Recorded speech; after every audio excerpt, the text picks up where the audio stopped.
किसी भी कंपनी की अचीवमेंट में उसकी टॉप पोजीशन का बहुत ज्यादा रोल होता है, चाहे वो सीईओ हो, सीओओ हो या फिर सीएफओ हो। घबराइए मत, इनके बारे में हम बात करेंगे और जानने की कोशिश करेंगे कि भैया ये जो 3 पोजीशन है इनमें इतनी प्रतिस्पर्धा क्यों लगी रहती है। बहुत सारे लोग कहते हैं कि भैया सीईओ ज्यादा बेटर है, कुछ लोग कहेंगे कि भैया सीएफओ नहीं होगा तो काम ही नहीं चलेगा। जानने की कोशिश करते हैं कि आखिरकार ये जो तीनों पोजीशन है इनकी इंपॉर्टेंस क्या है, इनमें डिफरेंसेस क्या हैं, कौन इनमें से बेहतर है, इनमें आने के लिए लोगों को कितने पापड़ पेलने पड़ते हैं, जानने की कोशिश करते हैं। ये सारी बातें और बहुत कुछ आज इस वीडियो में।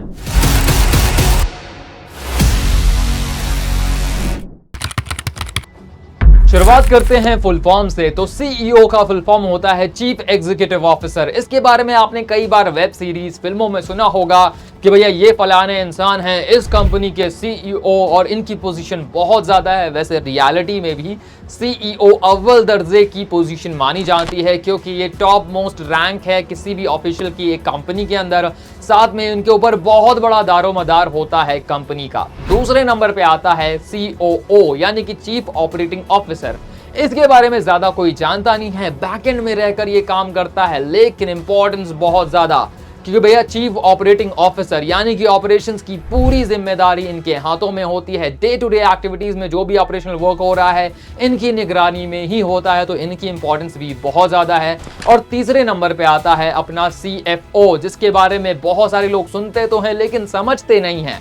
इसका फुल फॉर्म होता है चीफ फाइनेंशियल ऑफिसर, जिसके पास जिम्मेदारी है शॉर्ट टर्म में कंपनी की जितने भी फाइनेंशियल गोल्स हैं उसको मैनेज करना और उनको अचीव करना। यहाँ पर यह भी देखना होता है कि फाइनेंशियली कितनी कंपनी साउंड है, तो यहाँ पर इनकी इंपॉर्टेंस भी बहुत ज्यादा रहती है। अच्छा, एक राज की बात बताऊं, ये जो तीनों पोजीशंस मैंने आपको बताए इनमें जाने के लिए कोई स्पेसिफिक डिग्री की आपको जरूरत नहीं है। अरे इसके पहले कि आप उल्टा सीधा बोलने लगे, पहले ही बता देता हूं कि देखिए ऐसा कुछ मैंडेटरी नहीं है, लेकिन ज्यादातर जो टॉप ऑफिशियल्स होते हैं जो इस पोजीशन तक पहुंचते हैं उनके पास मिनिमम एक बैचलर की डिग्री तो होती ही होती है, चाहे वो बिजनेस में हो, फाइनेंस में हो, ऑपरेशंस में हो। तो यहाँ पर इतनी मिनिमम डिग्री तो वो लेकर ही चलते हैं। और कमाल की बात है कि दुनिया के जो बड़ी बड़ी कंपनीज हैं वो मास्टर्स डिग्री के नीचे बात नहीं करती हैं कि आपके पास एमबीए की डिग्री होनी चाहिए, साथ में 5-10 साल का एक्सपीरियंस भी होना चाहिए ब्रांड मैनेजमेंट में, बिजनेस डेवलपमेंट में, फाइनेंस में। ये सारी चीजें यहाँ पर मैंडेटरी हो जाती हैं क्योंकि कंपटीशन बहुत तगड़ा है। तो अब हम एक एक करके बात कर लेते हैं कि इन तीनों की हायरार्की क्या होती है, रोल क्या होता है, फंक्शन क्या होते हैं, यहाँ पर तीनों के चैलेंजेस क्या आते हैं, जानने की कोशिश करते हैं। तो हायरार्की और रोल की बात करने से पहले आपको बता दूं कि भैया सीईओ के आगे कोई बोल सकता है क्या? भैया सीईओ यानी कि chief executive officer top most position होती है। जी हाँ, यहाँ पर इसकी मर्जी के बिना बहुत बड़े बड़े काम रुक जाएंगे, तो इसको हमें नंबर 1 पे रखना पड़ता है। दूसरे नंबर पे आता है अपना चीफ ऑपरेटिंग ऑफिसर यानी कि सीओओ। अक्सर यहाँ पर इसको अंडरडॉग रखा जाता है, लेकिन इसकी इंपॉर्टेंस है, बहुत ज्यादा है, उसको हम आगे जानेंगे। तीसरे नंबर पे आता है अपना सीएफओ। इसके बारे में लोग सोचते हैं कि बहुत ज्यादा इंपॉर्टेंट है, और ये बहुत ज्यादा इंपॉर्टेंट है भी, क्योंकि अगर ये नहीं होगा तो कंपनी फाइनेंशियली साउंड नहीं रह सकती है। अब हम बात कर लेते हैं कि भैया यहाँ पर तीनों के फंक्शंस क्या क्या होते हैं। अगर रोल और फंक्शंस में देखें तो यहाँ पर सीईओ फिर से बाजी मार लेता है, क्योंकि भैया जो दिखता है वही बिकता है, और ये मीडिया पब्लिक में सबसे ज्यादा दिखता है। कंपनी का ये चेहरा होता है, हर जगह ये भाषण देने पहुंच जाता है। आपने कई बार देखा होगा कि किसी कंपनी के सीईओ को मीडिया इवेंट में बुलाया गया है, तो हाँ, ये कंपनी को रिप्रेजेंट करते हैं। दूसरे नंबर पे हमारे जो सीओओ आते हैं, इनके फंक्शंस होते हैं कि डे टू डे जो भी ऑपरेशंस हो रहे हैं उन्हें इंप्लीमेंट करना है, उन्हें एग्जीक्यूट करना है। जो भी फंक्शंस यहाँ ऑपरेशन सेक्टर में चल रहे हैं उन्हें हमें सही से कोलैबोरेट करके यहाँ पर स्मूथली फंक्शन करवाना है। दूसरा हमारा जो सीएफओ आता है, सीएफओ के पास भी बहुत ज्यादा जिम्मेदारी है जिसको ज्यादा लोग समझ नहीं पाते। चीफ फाइनेंशियल ऑफिसर की जिम्मेदारी है रिस्क को असेस करना फाइनेंशियली, और साथ में देखना कि कंपनी फाइनेंशियली साउंड है कि नहीं। साथ में ये भी देखना कि परफॉर्मेंस क्या चल रही है कंपनी की।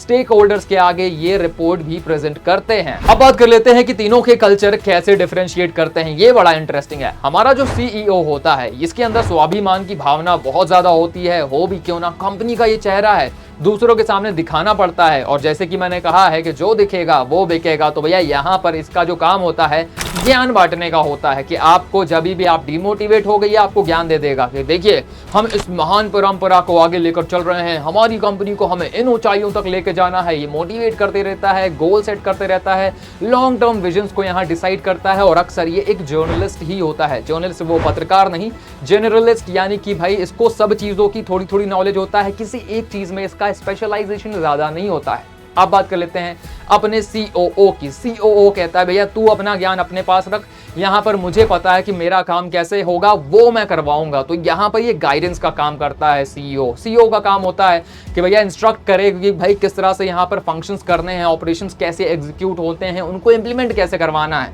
तो इसकी मर्जी के बिना यहाँ पर काम नहीं हो सकता है। तो इसकी इंपॉर्टेंस यहाँ पर बहुत ज्यादा रहती है। और यहाँ पर जो सीएफओ है वो कहता है यार तुम दोनों का हो गया हो तो मैं बोलूं। तो यहाँ पर ये बताएगा कि देखिए यार कंपनी की रिपोर्ट्स ऐसे आ रही हैं, हमें स्टेक होल्डर्स को ऐसे लेके चलना है कि भैया यहाँ पर जो रेवेन्यू है वो ऐसे जनरेट होगा, ये वाला प्रोडक्ट हमारा इतनी प्रॉफिटेबिलिटी देगा या फिर इसके हमारा इतना नुकसान बढ़ जाएगा या कम हो जाएगा। तो ये सारी जिम्मेदारी यहाँ सीएफओ के मत्थे में आती है। वो देखता है कि भैया कंपनी की परफॉर्मेंस कैसे चल रही है। तो प्रैक्टिकली देखा जाए तो वो एक स्पेशलिस्ट होता है जिसके पास बहुत बड़ी जिम्मेदारी है कंपनी को प्रॉफिटेबिलिटी मेंटेन करने के लिए। और अगर चैलेंजेस की बात करें तो हमारा जो सीईओ है वो काफी दबाव में रहता है। उसके ऊपर दबाव क्या रहता है, उसके ऊपर पहला दबाव तो ये है कि कंपनी को एक डायरेक्शन दे, यानी कि एक विजन पे ले जाए। उस विजन पे खतरा भी हो सकता है, वहां पर चैलेंजेस भी हो सकते हैं, तो वो सब इसको बियर करना पड़ता है। ये एक दिशा देगा, बताएगा कि देखिए हमें इनसे ऐसे compete करना है, अपने कंपटीशन को ऐसे पीछे छोड़ना है, यहाँ पर मार्केट में ये चीजें चल रही हैं तो हमें ये फॉलो करना चाहिए। तो ये बोल देगा। और बाकी काम कौन करवाएगा, हमारा सीओओ। तो वो कहेगा कि ठीक है तुमने मुझे बताया है कि हमारे गोल्स क्या हैं, हमारे अचीवमेंट्स क्या होने वाले हैं, तो उनके तहत मैं काम करवाता हूँ। तो यहाँ पर सीओओ की जिम्मेदारी बनती है कि जो भी टास्क हैं उनको सही से एग्जीक्यूट करवाए, ऑपरेशंस में जो भी सामान चल रहा है उसको चलवाया जाए, यहाँ पर प्रोडक्ट को लेकर आना, उसकी डिलीवरी करवाना, ये सारी इनकी जिम्मेदारी आती है। साथ में सारे जितने भी हमारे डिपार्टमेंट होते हैं उनमें स्मूथली सारा काम हो पाए तो उसकी कोऑर्डिनेशन की जिम्मेदारी भी सीओओ के हाथ में आती है। अब बात कर लेते हैं चैलेंजिंग, सबसे ज्यादा चैलेंजिंग जो मुझे लगता है पर्सनली कि सीएफओ का काम होता है उसका। क्योंकि भाई सीईओ ने तो बोल दिया ये करो, सीओओ ने कह दिया कि भैया ये करवाना है, और भाई ये जो सब हुआ है उसके बाद जिम्मेदारी इसी के ऊपर आती है सीएफओ की। वो देखेगा कि भैया जो हुआ है उससे फायदा नुकसान क्या हुआ है, यहाँ पर कितना प्रॉफिट कितना नुकसान आ रहा है, फाइनेंशियली कैश फ्लो क्या रह रहा है, हमारे यहाँ पर असेट्स कैसे हैं, यहाँ पर जो भी हमारा इन्वेस्टमेंट है उसका पोर्टफोलियो कैसे रहने वाला है, स्टेक होल्डर्स के कौन बताएगा कि कितना प्रॉफिट कितना लॉस हो रखा है, ऑडिट स्टेटमेंट, ये सारी बातें यहाँ पर सीएफओ को बियर करनी पड़ती हैं। और वो काफ़ी झाड़ सुनता है स्टेक होल्डर्स मीटिंग के दौरान जब यहाँ पर up to the mark performance नहीं रहती है। तो फिर देखा जाता है कि हमारा सीएफओ भी ना बैकएंड में रहकर बहुत ज्यादा मेहनत करता है। तो ये सारी बातें तो मैंने आपको बता दी, लेकिन जरूरी नहीं है कि हर कंपनी में ये तीनों जो रोल्स हैं वो अलग अलग इंसान ही करेगा।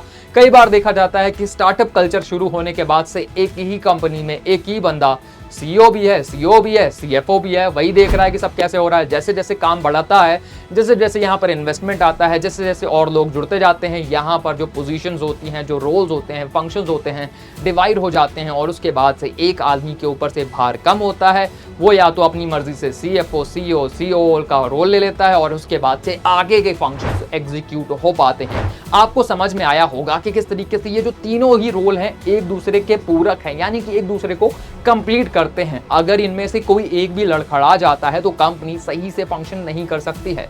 तो इन तीनों की ही बराबर वैल्यू होती है। हाँ, दुनिया की नज़र में सीईओ ज़्यादा चौड़ में आ जाता है, तो उसकी बात फिर कभी। आई होप आपको वीडियो पसंद आया होगा। वीडियो पसंद आया तो इसे लाइक कर सकते हैं, ज़्यादा से ज़्यादा लोगों तक शेयर करें। हमारे टेलीग्राम से ज़रूर जुड़िए, जहां बड़ी बिजनेस इनसाइट्स और इसी तरह की अपडेट्स हम पोस्ट करते रहते हैं। मिलेंगे अगली वीडियो में, तब तक के लिए शुक्रिया, गुड बाय, टाटा, जय श्री श्याम।